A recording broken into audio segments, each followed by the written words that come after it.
Duolingo is making their own anime. The little green owl that already guilt trips you harder than your therapist will now have lore, because apparently learning Japanese isn't intimidating enough. It's called The Final Test, or Saigo no Kessen, if you're brave enough to risk Duo's judgment by saying it wrong. It's a 5-episode miniseries animated by Titmouse, which is wild, because that's the same studio behind Big Mouth and Star Trek Lower Decks. Each episode will be about a minute long, and the whole thing premieres October 13th on Duolingo's YouTube channel. The entire series is obviously in Japanese, with subtitles in basically every language that the app teaches. The plot?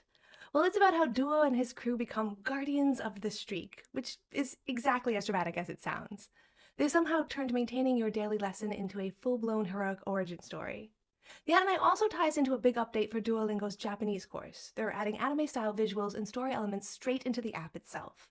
So now when you finish a lesson, you won't just get XP, you might get a tiny anime cutscene celebrating your grammatical triumphs. And the whole thing isn't just happening in isolation either. According to the drum, it's part of Duolingo's broader team-up with Crunchyroll, the anime streaming giant.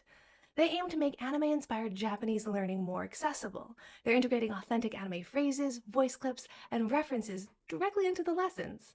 So if you've ever wanted to learn Japanese and justify your 300-hour anime binge as studying, well, this is your moment. And listen, I love weird marketing ideas, but this one might feel a little too self-aware for its own good. Like, we all joke about how the Duolingo owl is basically unhinged, and they went, yeah, let's animate that. It might be a little bit of the Ouroboros of internet culture.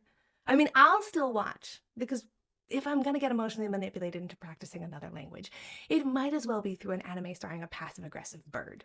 I mean, that's kind of why I watched Aunt Oliver, right?